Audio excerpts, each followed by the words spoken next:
Welcome to Category Visionaries, the show dedicated to exploring exciting visions for the future from the founders who are on the front lines building it. In each episode, we'll speak with a visionary founder who's building a new category or reimagining an existing one. We'll learn about the problem they solve, how their technology works, and unpack their vision for the future.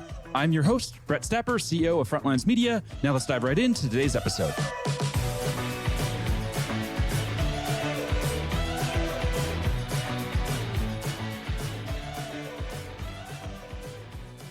Hey everyone, and welcome back to Category Visionaries. Today we're speaking with Brandon Lucia, CEO and co-founder of Efficient Computer, a chip startup that's raised $16 million in funding. Brandon, how are you doing today? Doing great, Brett. Thanks for having me on the podcast. Not a problem. Super excited. And I would love to just begin with a quick summary of who you are and a bit more about your background. Yeah, love to share that. I'm Brandon, and I am CEO and co-founder at Efficient, and I'm also been a professor at Carnegie Mellon University for about 10 years. So I've got a long history going back 17 years to when I got my PhD at the University of Washington. It seems like history now. Been working on computer architecture and computer systems research. And recently we took some of the research that we've been developing at Carnegie Mellon and we spun it out and turned it into Efficient. Got some really exciting things that we're doing at Efficient. And was this a master plan the whole time that you were eventually going to start a startup, or where did that idea come from to spin this out and build a company? Well, my research for a long time has been focused on a variety of topics, but one of them that's been really consistent theme across all of the research that we've done and is really at the heart of Efficient and what we're doing at Efficient Computer is physically constrained computer systems, and especially computer systems that are constrained by energy, the availability of energy, and how much you can do with a limited supply of energy. And so I've been looking at those problems on the research side for a long time. And my co-founders, Nathan Beckman, also a professor at Carnegie Mellon, and a long time ago now, PhD student, Graham Gobieski, he's now our CTO. Nathan and I co-advised Graham. And we were working on, at the time, at the very beginning, was sort of motivated by an ideological research question. We said, what do you get if you do computer architecture, but you just erase the whiteboard and you start from scratch?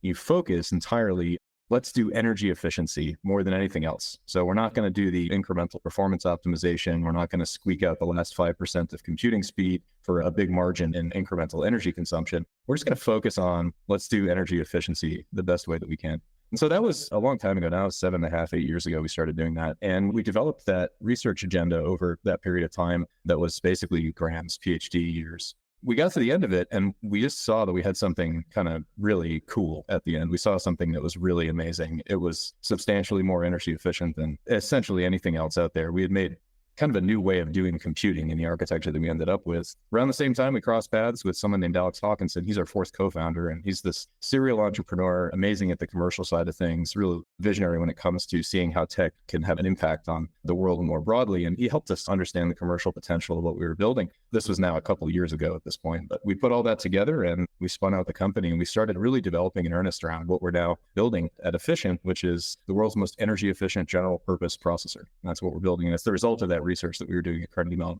Was that scary to take the leap like that?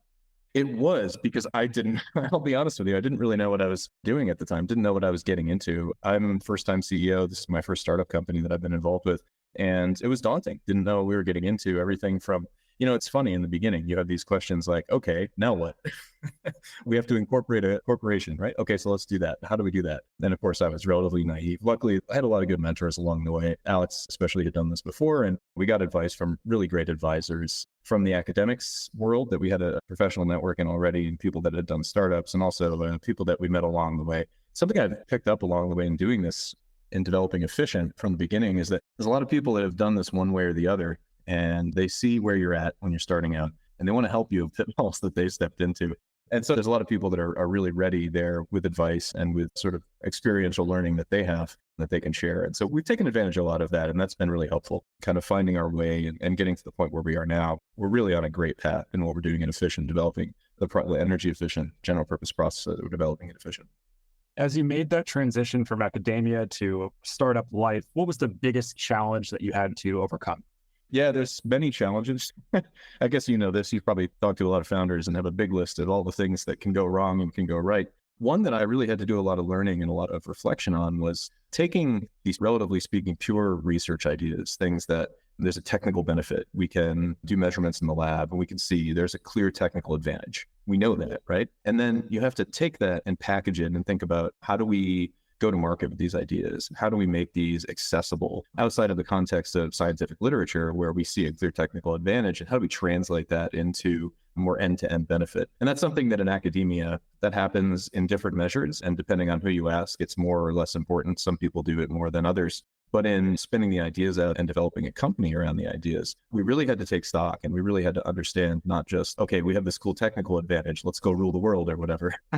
That's not really how it works. You have to go out and figure out the market niche. And we did a lot of learning. We did a lot of building around that. And the technical advantage that we have in just category defining energy efficiency in the processor that we've built, that is a starting point when it comes to the go-to-market strategy. And so we go out and we find places where that provides differentiating advantage in the market for customers so that they can do things they've never been able to do before because of the energy efficiency advantage that we provide. So it's a different way of thinking about the technical advantage that we have. Well, that was a big change if I compare to the currency of academia. It's not just about having the novel idea. It's about seeing the application and seeing the impact downstream for applications in the market. And if we look at your technology, maybe a good way to approach this is, let's imagine it's Thanksgiving, you're sitting there at the table and maybe an older aunt or a grandmother says, Brandon, how does this work? Explain it to me in simple terms. How do you explain the technology in very, very simple terms? Yeah, it's easiest to explain the technology by reference to what the advantages that we provide relative to other things that are in the market today. So what we're developing at Efficient and what we've built is a processor. And there's many processors out there in the world, and they take devices and allow them to be smart. So I would say to my grandmother around the Thanksgiving table or whatever. And in order to be smart, we need to use some amount of energy, think something attached to a battery, and it can consume signals about the world through sensors, and then it can do some processing on that data. And that takes some amount of energy to do all that processing and think about the world. And what we do is we make that amount of energy go down by 100 times. And so that difference comes from how we structure the way that that smart device thinks about the world. And now, so in a slightly more technical sense, the way that we describe this is we have a new way of representing a computation and of mapping computation from software into hardware. And that's really what we're doing, is fundamentally a new, what we call it in the jargon is computer architecture. And this is a new way of representing computation and then carrying it out on a chip. So, I don't know if we were at Thanksgiving, I don't know if Grandma would hang with me through that entire explanation, but that's really what we're doing that's different, is a new way of representing computation. And what we get as a result of that is 1 to 2 orders of magnitude decrease in the amount of energy that it takes to do computation and to make devices in the physical world smart. When you're having commercial conversations, when do you see like an aha? Like when does this just light up for them and they say, okay, I get it, this is incredible? Yeah, that's a really cool moment when we get in the market and we're talking to a customer and trying to understand what are your requirements, what are the applications that you care about, and then how does that align with what we can do. And so one of the things that we frequently will see is we'll start and we'll talk to someone and they'll sort of come into this like, yeah, I've seen low power before. And we help them understand that there's really a difference between thinking about low power and thinking about high efficiency. And what we're doing at Efficient is really high efficiency. And that means you can do 10 to 100 times more with a fixed amount of energy, rather than just doing whatever you're doing and having very low power while you do it. And so the aha moment for a lot of customers is when we talk about, okay, you're working on a battery powered device. Let's say you're doing infrastructure monitoring and you're going to put a sensor on every utility pole or every manhole or every meter of water pipe that runs through the ground or something like that. In that kind of application, you might think, well, if we want to have a long lifetime and a large deployment, we can't really do much with the device. But in fact, you can. And that's where it starts to really become the aha moment for people that live in that world of, say, infrastructure, where we can say, instead of 3 months, how about 5 years of battery life for your device? And instead of collecting sensor readings once an hour, how about we collect sensor readings continuously? And we can do signal processing and we can do machine learning on those data as we collect them. Essentially adding more features, adding more intelligence, and adding more capability to the device. And at the same time, increasing the battery life by a substantial amount from weeks to months to years, depending on the application. And so when we start to get into that, where it's not just incremental 20% increase in battery life, which people have probably seen before, they've seen promises of low power. And instead, it's really this kind of major change in the battery life. And at the same time, we can bump the features that go inside the device. That's what gets really cool. Then people are seeing what we see when we think about the core technology idea, which is it's really something fundamentally different that we're doing. This is a new category of computing device. We're doing computing a really different way than the processors that are in the market today. And that allows us to get these big advantages in terms of energy efficiency. This show is brought to you by Frontlines Media, a podcast production studio that helps B2B founders launch, manage, and grow their own podcast. Now, if you're a founder, you may be thinking, I don't have time to host a podcast. I've got a company to build. Well, that's exactly what we built our service to do. You show up and host, and we handle literally everything else. To set up a call to discuss launching your own podcast, visit frontlines.io/podcast. Now, back to today's episode. Whenever you're doing something that's radically different and exponentially better, obviously it requires a lot of education. What are you doing to educate the market and make sure that they understand that this even exists? Yeah, it's a challenge. And what we're doing really is different. And so one of the things that we face when we go in the market is we say, what we're doing is really different. And people are sometimes scared of change because they think that change is going to mean a lot of impact to, say, their software development process or the way they integrate components into a built device. And the way that we do the education around this is, something we're really proud of as a company, and something that's really at the heart of everything that we're doing at Efficient is we're a software company as much as we're a hardware company. So we're making chips. We're making chips that implement this new architecture and do computation extremely efficiently. But we bring this on a daily basis at the office. We need to have an exceptionally good developer experience. We need to make it possible for the average programmer to write code and to be able to deploy that code to our device. And so our software stack helps with this education effort because the software stack lets people think about software the same way. You can write the code you've been writing forever, and that helps us to really handhold customers through the process of understanding our architecture. We're doing this new kind of architecture. Here's a little sidebar on the history of that. The architecture that has dominated in the market for decades, 50, 70 years, something that we call a von Neumann architecture. That's a piece of jargon that means the way that computers have been for a very long time. And we're quite different. We're a post-von Neumann architecture where we spatially lay out a computation across the chip. And that feels a bit foreign when you look at sort of the abstract diagram of what's inside of our chip. But when we show you,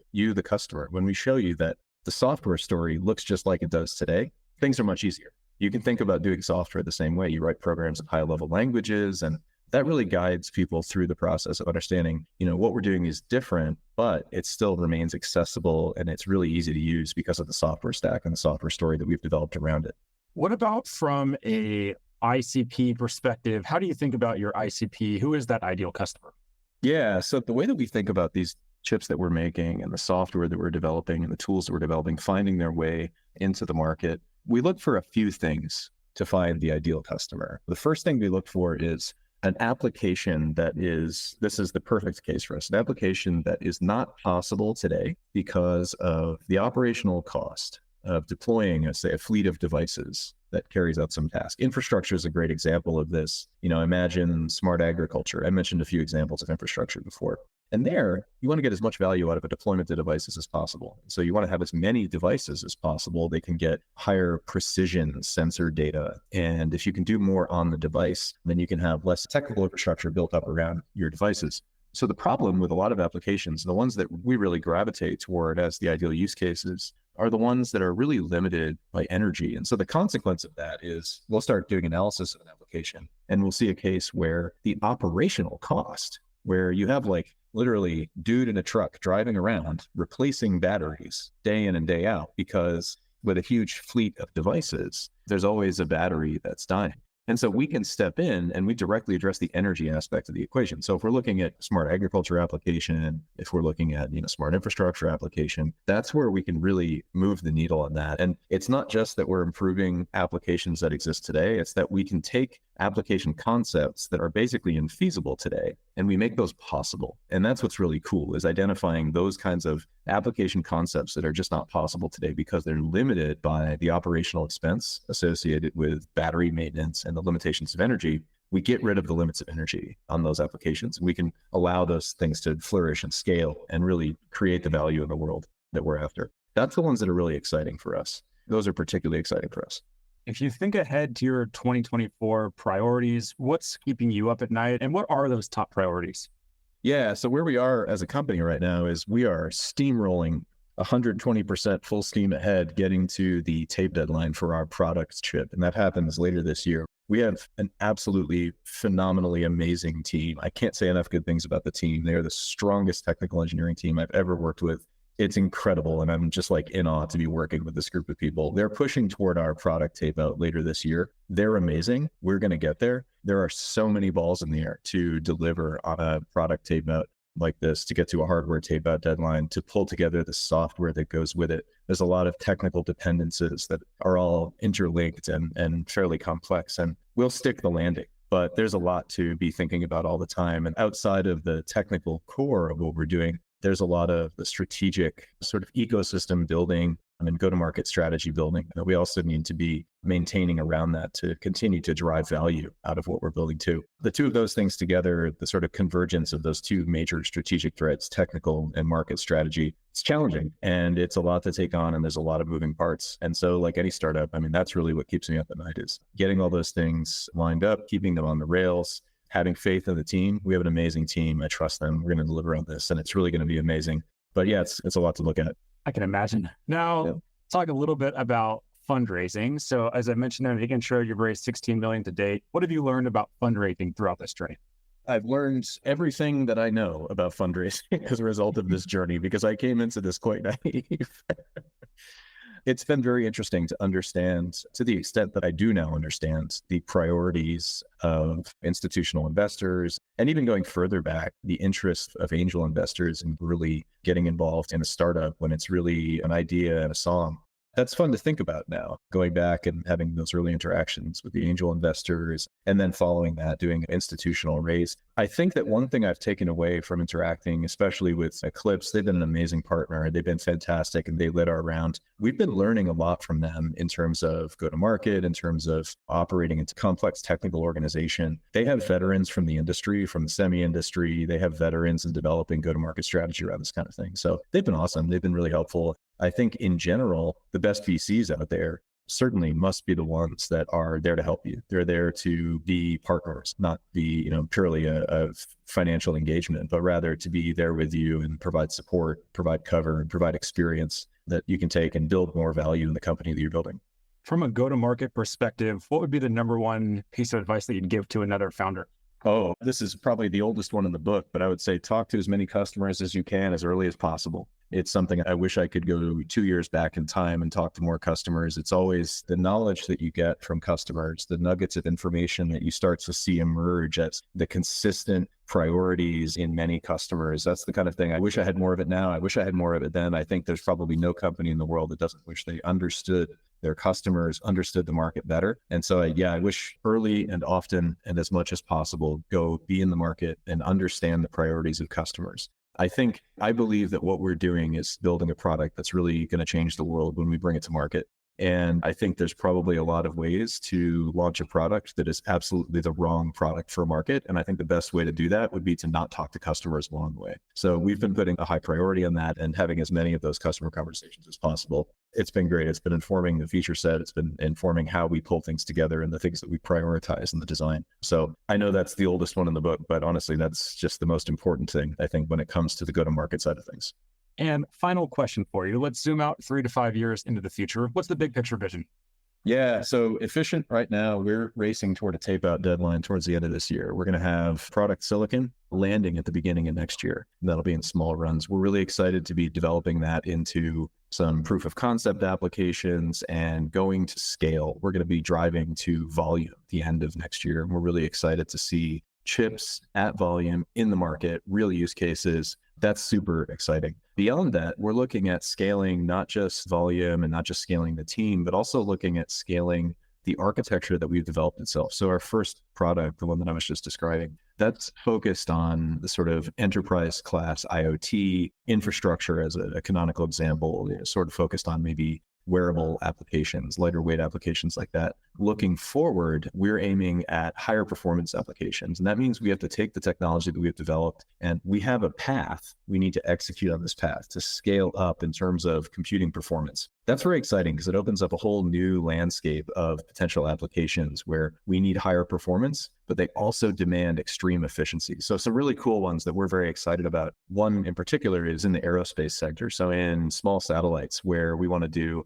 Earth observation processing, hyperspectral data, image data, looking at RF signal processing inside of satellites. There's a lot of really cool applications, and satellites are my favorite example of a highly constrained application. You never have enough energy. You have to cram everything inside of this tiny box. And if anything goes wrong, everything goes wrong. So it's a really cutthroat environment. It's really tough to work in that environment. You're resource constrained. We have a solution for future space systems, even with the V1 architecture, which is lower performance, but has extremely high efficiency, but especially when we scale the technology to this higher performance V2 product point. It's very exciting to think about efficient silicon at the heart of a lot of these aerospace, especially small satellite applications going forward. And looking in the longer view, I mean, this is where we have these multiple products in the market, serving these markets. It's really cool to think of building the organization and growing the team. We are our people, and then growing the team is something I'm really excited about doing over time as we get these products fielded into the market. Amazing. I love it. All right, Brandon, we are up on time, so we're going to have to wrap here. Before we do, if there's any founders that are listening in that want to follow along with your journey, where should they go? Yeah, you can check us out at efficient.computer. That's the best place to find us. You can check out our architecture. You can check out what we're doing in detail. And there's lots of ways to hit us up if you check us out there. So please do efficient.computer. That's where we are on the internet. Amazing. Thanks so much for taking the time. Yeah, thanks a lot, Brett. This episode of Category Visionaries is brought to you by Frontlines Media, Silicon Valley's leading podcast production studio. If you're a B2B founder looking for help launching and growing your own podcast, visit frontlines.io/podcast. And for the latest episode, search for Category Visionaries on your podcast platform of choice. Thanks for listening, and we'll catch you on the next episode.